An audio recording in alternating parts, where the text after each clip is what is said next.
নমস্কার সবাইকে। আমি মন, আপনারা শুনছেন আমৃত্য ভালোবাসি তোকে। লিখেছেন সালমা চৌধুরী। পর্ব 21। মেঘ চলে যাবার পর আবির পাশ থেকে ফোন নিয়ে মেঘকে হাইড করে ফেসবুকে পোস্ট দিয়েছে। ভালোবাসি তোকে সেই পুরনো অনুভবে, এ মনের জগতে রাজকুমারী শুধু তুই। কেটে গেল আবিরের নির্ঘুম রাত। তবে এই রাত কষ্টের নয়, কাউকে মিস করার তীব্র অনুভূতি। সারা রাত ঘুমাতে দেয়নি আবিরকে। শুক্রবার 10টার পর আবির ঘুম থেকে উঠে ফ্রেশ হয়ে বেরিয়ে গেছে বাসা থেকে। ঘণ্টাখানেক পর মেঘ সোফায় বসে টিভি দেখছিল। আবির সাদা রঙের শর্ট হাতার টি শার্ট পরেছে। শক্তপোক্ত বাহুতে টি শার্টের হাঁটাটা টাইট হয়ে আছে। চুল দাড়ি ছোট করে কেটে সুন্দর একটা হেয়ার স্টাইলও করেছেন। চোখে সানগ্লাস দিয়ে ড্যাশিং লুকে বাসায় ঢুকেছে। মেঘের চোখ দরজার দিকে পড়তেই আবির ভাইকে দেখে বিস্ময়কর চোখে তাকিয়ে অকস্মাৎ বলে উঠল, হায়, মে মর যাউঙ্গা। আবির কাছাকাছি এসে সানগ্লাস খুলে মেঘের দিকে তাকিয়ে দুবার ভ্রু নাচালো। সঙ্গে সঙ্গে মেঘ ফিক করে হেসে উঠল। হাসির দরুন মেঘের গালে থাকা বিউটি স্পটটা স্পষ্ট প্রতীয়মান হচ্ছে। আবির দৃষ্টি সরিয়ে নিজের রুমে চলে গেছে। আবির ভাইকে দেখার পর আর টিভি দেখতেও ইচ্ছে করছে না মেঘের। তারপরও কিছুক্ষণ টিভির দিকে চেয়ে রইল। কিছুক্ষণ পর উঠে রুমের দিকে যেতে নিয়ে আবারও আবির ভাইকে দেখতে পেল। পেস্ট রঙের একটা পাঞ্জাবি, মাথায় টুপি দিয়ে নিজের রুম থেকে বের হচ্ছে নামাজে যাওয়ার জন্য। মেঘ ঠায় দাঁড়িয়ে তাকিয়ে রইল আবির ভাইয়ের পানে। দৃষ্টি যেন সরছেই না। আবির মেঘের কাছাকাছি এসে মেঘের চোখের দিকে তাকিয়ে থমথমে কণ্ঠে শুধালো, এখন ভালো লাগছে তো? মেঘ উপর নিচ মাথা নেড়ে চিবুক নামিয়ে বিড়বিড় করে বলল, ফিদা। মেঘ বিড়বিড় করে বললেও আবির শব্দটা স্পষ্ট শুনেছে। আবির মুচকি হেসে সহসা স্বাভাবিক কণ্ঠে বলল, আমার রুমে টেবিলের উপর তোর জন্য গিফট রাখা আছে, দেখিস পছন্দ হয় কিনা। আবির দীর্ঘ পায়ে সিঁড়ি দিয়ে নেমে বেরিয়ে যাচ্ছে। মেন গেট পেরিয়ে অষ্টদশে অপলোক দৃষ্টিতে তাকিয়ে আছে রাজপুত্রের গমন পথে। অধরের কোনো মৃদু হাসিটা এখনো লেগেই আছে। কয়েক মুহূর্ত পর আবিরের রুম থেকে নিজের জন্য রাখা গিফটটা নিয়ে নিজের রুমে চলে আসছে। একটা ছোট বক্স, সাথে একটা বড় বক্স। ছোট একটা চিরকুটও আছে। সংকল্প শক্তি, সাহস এবং আত্মবিশ্বাসের সাথে জীবনের প্রতিটা চ্যালেঞ্জের মুখোমুখি হতে হবে। অনেক অনেক শুভকামনা রইল তোর জন্য। অভিনন্দন ডিয়ার স্প্যারো। কয়েকবার চিরকুটটা পড়ে মেঘ শুধু স্প্যারো লেখাটার দিকে চেয়ে আছে। আবির ভাই যে স্পেশাল কোনো নামে মেঘকে সম্বোধন করছেন তা দেখেই মেঘ খুশিতে আত্মহারা হয়ে গেছে। ছোট বক্সের র্যাপিং সরাতেই চোখে পড়ল লাল রঙের একটা সুন্দর বক্স। সচরাচর গোল্ডের জিনিসপত্রের ক্ষেত্রে এগুলো বেশি থাকে। বক্স খুলতেই চোখে পড়ল সুন্দর ডিজাইনের একটা গোল্ডেন ব্রেসলেট। মেঘ আশ্চর্য নয়নে তাকিয়ে আছে ব্রেসলেটের দিকে। মেঘের সকল অপূর্ণ ইচ্ছে আবির ভাই যেন ধীরে ধীরে পূরণ করেই যাচ্ছে। আইফোন, ল্যাপটপ, নূপুর, বাইকে ঘোরা থেকে শুরু করে ছোট বড় কত কত ইচ্ছে পূরণ করতেই যেন মেঘের জীবনে আবির ভাইয়ের আগমন ঘটেছে। ব্রেসলেট হাতে দিয়ে ঘুরিয়ে ফিরিয়ে দেখছে। ফোন নিয়ে কয়েকটা ছবিও তুলেছে। তারপর বড় বাক্সটা খুলতে দ্বিতীয়বারের মতো বড় সড়ো শক্ট খেল। 10 কালারের 2 সেট করে মোট 20 ডজন কাচের রেশমি চুড়ি বক্সে জলজল করছে, সাথে অনেকগুলো আংটি। মেঘ চুড়ির দিকে চেয়ে মনে মনে ভাবছে, যেই মানুষটা আমার সাথে ঠিকমতো কথা বলেন না, উঠতে বসতে এত রাগ দেখান, থাপ্পড় মারেন, উনি এসব কিছু আমার জন্য এনেছেন। যাকে এতদিন অনুভূতিহীন ভেবে আসছি, উনি আসলে এতটা অনুভূতিহীন নয়। মেঘ সব কালারের চুড়ি পরে পরে ছবি তুলেছে। গতকাল তানভীর একটা ব্র্যান্ডেড ঘড়ি দিয়েছিল, সেটা পরেও ছবি তুলেছে। সবগুলো হাতের ছবি একসাথে করে ফেসবুকে পোস্ট করেছে। পোস্ট করার সঙ্গে সঙ্গে বন্যাকে কল করেছে। বন্যাও গোল্ডেন জিপিএ 5 পেয়েছে। গতকাল দুজনেই ব্যস্ত থাকার কারণে কথা বলতে পারিনি। বন্যার ফোন রিসিভ করেই বলল, এত গিফট তোরে কে দিল রে? মেঘ সশব্দে হেসে বলল, আমার স্বপ্নের নায়ক। বন্যা কপাল কুঁচকে বলল, আবার ফালতু ব্যাটারি নিয়ে স্বপ্ন দেখছিস? মেঘ ঠোঁট কামড়ে বলল, আমি কি করব, আমার এত ভাল লাগে কেন ওনারে? বন্যা স্বাভাবিক কণ্ঠে বলল, সেসব বাদ দে, চল বিকেলে দেখা করি। পাখি আর মায়াও বলছে বের হবে, অনেকদিন দেখা হয় না ওদের সাথে। রেজাল্টের খুশিতে একটু আড্ডাও দেওয়া যাবে, আসবি? মেঘ একটু ভেবে বলল, ঠিক আছে। আবির নামাজ থেকে এসে সকাল আর দুপুরের খাবার একবারে খেয়ে বেরিয়ে পড়েছে। আবির বের হওয়ার কিছুক্ষণ পরই মেঘ নিচে নেমেছে। হালিমা খানকে জড়িয়ে ধরে আহ্লাদি স্বরে বলছে, আম্মু একটু ঘুরতে যাই। হালিমা খান মেয়ের দিকে না তাকিয়ে বললেন, আমাকে বলছিস কেন? আমি অনুমতি দেওয়ার কে? তোর ভাইরা আছে, বাপ চাচা আছে, তাদের থেকে অনুমতি নিয়ে যা। মেঘ হাসছে আর বলছে, তুমি বললেই হবে, আর কেউ তো বাসায় নেই। বন্যা, পাখি আর মায়াও আসবে, যাই না প্লিজ। হালিমা খান চিন্তিত স্বরে বললেন, যাবি যা, কিন্তু বেশি দূর যাস নে। আর ড্রাইভারকে বলে দিতে বল দিয়ে আসতে। মেঘ ঠান্ডা কণ্ঠে বলল, গাড়ি নিয়ে বান্ধবীদের সাথে ঘুরতে যেতে আমার ভালো লাগে না, আমি রিক্সা দিয়ে চলে যাব। হালিমা খান কপাল কুঁচকে বলে উঠলেন, তুইও তো তোর ভাইদের মতোই হইতেছিস, গাড়িতে চলাচল করতে তোদের এত কি সমস্যা বুঝি না। মেঘ সশব্দে হেসে নিজের রুমের দিকে ছুটে গেল। কিছুক্ষণের মধ্যে রেডি হয়ে নিচে নামলো। মায়ের থেকে বিদায় নিয়ে রিক্সা করে চলে গেল গন্তব্যস্থলে। ওরা তিনজন আগেই চলে এসেছে। ইচ্ছে মতো ফুচকা খেয়ে কাছেই একটা ফাঁকা মাঠে চার বান্ধবী বসেছে আড্ডা দিতে। পড়াশুনো, পরিবারের কথার শেষে প্রেমের টপিক উঠল। পাখির বিয়ে ঠিকঠাক, অ্যাডমিশন টেস্টের পরেই খালাতো ভাইয়ের সাথে বিয়ে। এদিকে মায়ারও বয়ফ্রেন্ড আছে, জগন্নাথ বিশ্ববিদ্যালয়ে পড়ে। তাই মায়া মনে প্রাণে চেষ্টা করছে যেন জগন্নাথ বিশ্ববিদ্যালয়ে চান্স পেতে পারে। ধীরে ধীরে আবির ভাইয়ের কথা উঠল। মেঘ অবলীলায় আবির ভাইয়ের প্রতি নিজের অনুভূতি প্রকাশ করল। সব কিছু শুনে মায়া অকস্মাৎ বলে উঠল, আমার কাছে একটা প্ল্যান আছে। বাকি তিনজনেই একসঙ্গে বলে উঠল, কি প্ল্যান? মায়া বলল, আমাদের মধ্যে কারো ফোন থেকে তোর আবির ভাইয়ের নাম্বারে কল দে, একটু ঢং করে কথা বলবি, দেখবি ওনার মনে কি আছে। যদি উনি কাউকে পছন্দ করেন তাহলে সেটাও প্রকাশ পাবে, সাথে ওনার ক্যারেক্টার সম্পর্কেও ধারণা হয়ে যাবে। মেঘ প্রথম দিকে রাজি না হলেও ওদের চাপে রাজি হল। মায়ার নাম্বার থেকেই কল দিল আবির ভাইয়ের নাম্বারে। আবির ভাই চট্টগ্রাম থাকাকালীনই নাম্বারটা সেভ করেছিল মেঘ, কিন্তু কোনোদিন কল দেওয়ার সাহস করেনি। আজ মায়ার ফোনে আবির ভাইয়ের নাম্বারটা লেখার সময় মেঘের হাত কাঁপছিল। ডায়াল করলো আবির ভাইয়ের নাম্বারে। ভয়ে মেঘের হাত পা ঠান্ডা হয়ে আসছে। প্রথমবার রিসিভ হলো না। মায়ার পাখি মেঘকে সাহস দিল। বন্যার নীরব দর্শক, সে চায় মেঘ ভালো থাকুক, সেটা আবির ভাইয়ের সাথেই হোক বা অন্য কারোর সাথে, যে মেঘকে ভালো রাখবে। দ্বিতীয়বার কল দিয়েছে। কয়েকবার রিং হওয়ার পর রিসিভ হলো। লাউড স্পিকার দিয়ে মেঘ রোমান্টিক মুডে ডাক দিল, জান। আবির কপাল কুঁচকে প্রশ্ন করল, কে? মেঘ ঢোক গিলে আহ্লাদি কণ্ঠে বলল, আমি তোমার বউ। আবির মুচকি হেসে উত্তর দিল, হ্যাঁ জান বলো। মেঘ দাঁতে দাঁত চেপে বৃহৎ চোখে চাইল বান্ধবীদের দিকে। রাকিব ডেকে উঠল, কি রে আবির, কার সাথে কথা বলিস? আবির উত্তেজিত কণ্ঠে বলল, আমার বউ কল দিছে, ডিস্টার্ব করিস না। মেঘ সহ বাকি তিনজনই হা করে চেয়ে আছে। মায়া কল মিউট করে মেঘকে কানে কানে কি বলছে।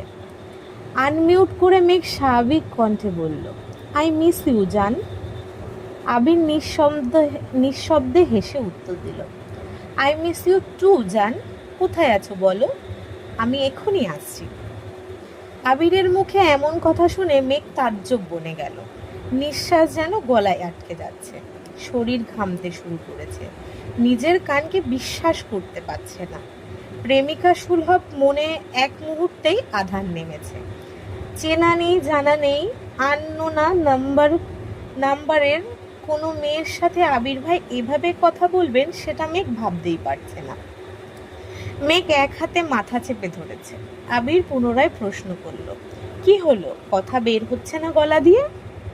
মায়া আর পাখির ঠেলায় মেঘ ধীর কণ্ঠে শুধু বলল, কিছু না। আবির এবার স্বভাব সুলভ গম্ভীর কণ্ঠে প্রশ্ন করল, কোথায় বসে বাদরামি করা হচ্ছে শুনি? আবির ভাইয়ের প্রশ্নে মেঘ আরো বেশি আশ্চর্যান্বিত হলো। কয়েক মুহূর্ত নীরব থেকে কাঁপা কাঁপা কণ্ঠে বলল, মানে? আবির কণ্ঠ দ্বিগুণ ভারী করে জবাব দিল, বাসা থেকে একা বের হয়েছিস, একবার জানানোর প্রয়োজন মনে করলি না, এত বড় হয়ে গেছিস। মেঘের চোখ কোটর ছেড়ে বেরিয়ে আসার অবস্থা হলো, শুধু দীর্ঘশ্বাস ফেলছে। এভাবে আবির ভাইয়ের কাছে ধরা পড়ে যাবে এটা ভাবতেও পারেনি। লাউডস্পিকার অফ করে ফোন কানে ধরেছে। মেঘকে নিশ্চুপ থাকতে দেখে আবির নিরেট কণ্ঠে বলল, যেখানে নিঃশ্বাসের শব্দে আমি তোর অস্তিত্ব উপলব্ধি করতে পারি, সেখানে তোর কণ্ঠ আমি চিনব না, ভাবলি কিভাবে? মেঘ পাথরের নয় বসে আছে। আবির ভাই কি বলছে তার কিছুই মাথায় ঢুকছে না। সে যে ধরা পড়ে গেছে এটা ভেবেই লজ্জায় মরে যেতে ইচ্ছে করছে। আবির ভাই কি না কি ভাববে, থাপ্পড় না দিয়ে বসে না পারে। থাপ্পড়ের কথা মনে পড়তেই সঙ্গে সঙ্গে গালে হাত দিল মেঘ। আবির পুনরায় প্রশ্ন করল, কোথায় আছিস? মেঘ তখনও গালে হাত দিয়ে নিস্তব্ধ হয়ে বসে আছে। আবির রাগান্বিত স্বরে বলে উঠল, কি হলো বল? মেঘের গলা কাঁপছে, কোনো রকমে জায়গার নামটা শুধু বলল। আবির স্বাভাবিক কণ্ঠে জানালো, আমি কিছুক্ষণের মধ্যে আসছি, বলেই কলটা কেটে দিল।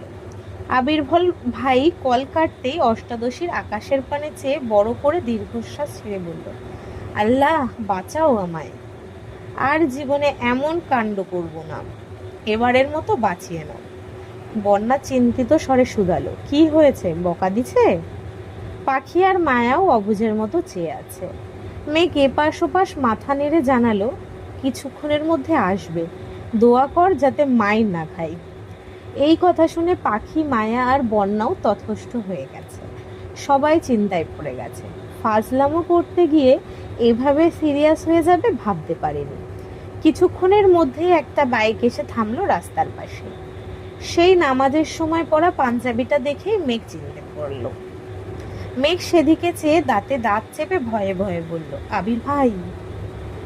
বাকি তিনজনের নজর পড়ল সেদিকে। আবির বাইক থেকে নেমে বাইকের সাথে হেলান দিয়ে দাঁড়িয়ে হেলমেট খুলছে। বন্যা আবির ভাইকে আগে দেখলেও পাখি আর মায়া আগে দেখেনি। মায়া উত্তেজিত কণ্ঠে বলল, উনি কি আবির ভাই? বন্যা জবাব দিল, হ্যাঁ। মায়া পুনরায় বলল, আল্লাহ কি হ্যান্ডসাম, মাশাল্লাহ, এত কিউট, জানলে আমিই কথা বলতাম, পচিয়ে আমার করে নিতাম। মেঘ রাগান্বিত স্বরে বলে উঠল, আমার আবির ভাইয়ের দিকে কেউ নজর দিবি না, বলে দিলাম। কথাটা বলেই মায়ার ফোন নিয়ে সেখান থেকে আবির ভাইয়ের নাম্বারটা ডিলিট করে ফোন রেখে নিজের পার্স নিয়ে রাগে ফুঁসতে ফুঁসতে উঠে চলে গেছে। মেঘের এমন কাণ্ডে পাখি আর মায়া দুজনেই হাসছে, কিন্তু বন্যা স্তব্ধ হয়ে চেয়ে আছে মেঘের দিকে। আবির ভাইয়া কিভাবে রিয়াক্ট করবেন সেটা দেখতে ব্যস্ত বন্যা। মেঘ আবিরের কাছাকাছি আসতেই আবির তীক্ষ্ণ দৃষ্টিতে চেয়ে মেঘের দিকে চাইল। পরিচিত মুখশ্রী দেখে আবির কপাল গুটালো। মেঘের সরু নাকের ডগায় ফুলে উঠেছে, ঘামে চিকচিক করছে মুখ, সাথে লাল হয়ে আছে দুগাল। মেঘ কাছাকাছি আসতেই আবির ঠান্ডা স্বরে শুধালো, রাগ উঠেছে কেন? আরো আড্ডা দিলে যা, আমি ওয়েট করছি, সমস্যা নেই। মেঘ রাগে ফুঁসতে ফুঁসতে উত্তর দিল, আড্ডা দিব না, চলে যাব। আবির চিন্তিত স্বরে বলল, কি হয়েছে, কে কি বলেছে? মেঘ মনে মনে বলছে, আপনার উপর কারো নজর আমি সহ্য করতে পারবো না। আবির ঠান্ডা কণ্ঠে শুধালো, চলে যাবি? মেঘ উপর নিচ মাথা নাড়ল। আবির নিজের হেলমেটটা মেঘকে নিজের হাতে পরিয়ে দিচ্ছে। মেঘ ভ্রু কুঁচকে আবির ভাইয়ের দিকে চেয়ে প্রশ্ন করল, এটা তো আপনার হেলমেট, আমায় দিচ্ছেন যে? আবির ভারী কণ্ঠে উত্তর দিল, রাকিবের হেলমেট নিয়ে আসছি, আমি ওইটা পরব। এই দৃশ্য তিন বান্ধবী অবাক চোখে দেখছে। বন্যা এবার স্বস্তির নিঃশ্বাস নিচ্ছে। আবির ভাইয়া রিয়াক্ট করেনি সেই অনেক। পাখি হাসি মুখে বলছে, মেঘ ওনাকে পেলে সত্যি অনেক হ্যাপি থাকবে। দয়া করে মেঘ যেন ওনাকে পেয়ে যায়। মায়াও সঙ্গে সঙ্গে তাল মেলাবে। কয়েক মুহূর্ত পর আবির বাইক স্টার্ট দিয়ে চলে গেল। ওরা তিনজনও যে যার বাড়ির উদ্দেশ্যে রওনা দিল। আবির মেঘকে একটা ভালো মানের হেলমেটের আউটলেটে নিয়ে গেছে। মেঘকে লেডিস হেলমেট পছন্দ করতে বলে আবির সাইডে বসে আছে। মেঘ ঘুরে ঘুরে দেখছে। অনেক ঘুরে তিনটা হেলমেট নিয়ে হাজির হলো আবিরের সামনে। ছোট করে প্রশ্ন করলো, কোনটা নেব? আবির তিনটা হেলমেট পাশে রেখে ভারী কণ্ঠে বলল, আমার জন্য পছন্দ করে নিয়ে আয়। মেঘ আহামতের মতো চেয়ে আছে, নড়ছেও না জায়গা থেকে। আবির কপাল কুঁচকে তাকালো, গম্ভীর কণ্ঠে বলল, কি বললাম আমি? মেঘ চুপচাপ চলে গেল। অনেক খুঁজে দুইটা নিয়ে আসছে। আবির সবগুলো হেলমেট ভালোভাবে দেখে প্যাকিং করে দিতে বলল। মেঘ বিস্ময় চোখে চেয়ে কোমল কণ্ঠে বলল, এত হেলমেট নিয়ে কি করবেন? হেলমেট তো একটা হলেই হয়। আবির চোখ রাঙিয়ে মেঘের দিকে চাইল। মেঘ সঙ্গে সঙ্গে চিবুক নামালো গলায়। মনে পড়ে গেল হিজাব কেনার ঘটনা। মনে মনে বলছে, কি মানুষ রে বাবা।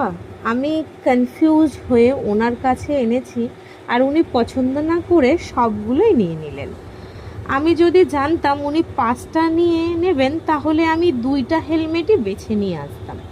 হেলমেট কিনে বের হয়ে আবির ভারী কণ্ঠে শুধালো, কাচ্চি খাবি? মেঘ স্বাভাবিক কণ্ঠে উত্তর দিল, হাবি জাবি অনেক কিছু খেয়েছি, এখন আর কিছু খেতে ইচ্ছে করছে না। আবিরও আর কথা বাড়ালো না। মেঘকে বাসার সামনে নামিয়ে নিজের মতন চলে গেছে। মেঘ হেলমেটগুলো আবির ভাইয়ের রুমে রেখে নিজের রুমে এসে রেস্ট নিয়ে পড়তে বসেছে। বেশ কিছুক্ষণ চলে গেছে। মেঘের পড়াশোনার চাপ বেড়েছে। বিভিন্ন বিশ্ববিদ্যালয়ে আবেদন ছাড়ছে। ভর্তি পরীক্ষা ঘনিয়ে আসছে। পড়াশোনার ব্যস্ততার মাঝেও রোজ নিয়ম করে আবির ভাই অফিসে যাওয়ার সময় এবং রাতে ফেরার সময় ব্যালকনিতে দাঁড়িয়ে দেখে। আবিরও অফিসের কাজে ব্যস্ত হয়ে গেছে। চারদিক সামলাতে যথারীতি হিমশিম খাচ্ছে। একদিন মেঘের কাচ্চি খেতে খুব ইচ্ছে করছে। তানভীর ভাইয়া নির্বাচনের কাজে ব্যস্ত, তাই ফোন দিতে সাহস হচ্ছে না। মিমের কাছে গিয়ে বলাতে মিম সঙ্গে সঙ্গে বলে উঠল, ভাইয়াকে বলো নিয়ে আসতে। মেঘ ঢোক গিলে বলল, আমি বলতে পারবো না, তুই কল দিয়ে বল। মিম ভয়ে ভয়ে জানালো, আমি বলবো? মিম টেলিফোন থেকে আবিরকে কল দিল। আবির রিসিভ করতেই মিম বলল, আসসালাম আলাইকুম ভাইয়া। আবির স্বাভাবিক কণ্ঠে উত্তর দিল, ওয়ালাইকুম আসসালাম, কিছু বলবি? মিম অকস্মাৎ বলে উঠল, আপুর কাচ্চি খেতে ইচ্ছে করছে। মেঘ রাগে মিমের দিকে তাকিয়ে দাঁতে দাঁত চেপে কিরমির করে বলছে, তুই আমার কথা বললি কেন? আবির কণ্ঠ ভারী করে প্রশ্ন করল, মেঘ কোথায়? মিম মৃদু হেসে বলল, এখানেই আছে। আবির রাগান্বিত কণ্ঠে বলল, ওর কি ফোন নেই নাকি ও কথা বলতে পারে না? তোকে দিয়ে বলাতে হয় কেন? ধমক শুনে মেঘ সঙ্গে সঙ্গে চোখ বন্ধ করে 2 হাতে কান চেপে ধরল, যাতে আবির ভাইয়ের বাকি কথা শুনতে না পারে। আবির গম্ভীর কণ্ঠে পুনরায় বলে উঠল, ওর কাছে ফোন নেই। মেম ভীত স্বরে বলল, আপু চোখ কান বন্ধ করে বসে আছে। আবির দীর্ঘশ্বাস ছেড়ে রাগ হজম করে বলল, ওর কান থেকে হাত সরিয়ে ফোনটা ওরে দিয়ে। মিম যথারীতি তাই করল। মেঘ ভয়ে ভয়ে ফোন কানের কাছে নিল। কিছু বলার আগেই আবির ঠান্ডা কণ্ঠে জিজ্ঞেস করল, কাচ্চি কি এখনই আনতে হবে নাকি ঘন্টাখানেক পরে নিয়ে আসলে হবে? মেঘ বিস্ময়ে চোখে তাকালো মিমের দিকে। ভেবেছিল না জানি কত বকা খাবে, কিন্তু ঘটল পুরো উল্টো। মেঘ স্বাভাবিক কণ্ঠে উত্তর দিল, পরে আনলেও হবে। ঘন্টা দুয়েক পর মেঘ রুমে বসে ইয়ারফোন দিয়ে গান শুনছিল। এর মধ্যে আবির বাসায় এসেছে। গানের সাউন্ডে বাইকের শব্দও শোনেনি মেঘ। আবির মিমকে 2 প্যাকেট দিয়ে বাকি একটা কাচ্ছির প্যাকেট নিয়ে মেঘের রুমে গেল। হঠাৎ আবির ভাইকে দেখে মেঘ ভূত দেখার মতো চমকে ওঠে, কান থেকে ইয়ারফোন খুলে ফেলল। আবির কাচ্ছির প্যাকেট মেঘকে দিয়ে শক্ত কণ্ঠে বলল, তোর ফোনটা দে। আজকের পর্ব এই অবধি। যদি সবার ভালো লাগে লাইক কমেন্ট শেয়ার করে দিও, আর যদি ইউটিউব থেকে শুনছো তো সাবস্ক্রাইব করে দিও, যদি ফেসবুক থেকে শুনছো তো পেজটাকে ফলো করে দিও। আরও ভিডিও পেতে সবাই একটু ফলো রেখো। আজ আসছি, ধন্যবাদ সবাইকে।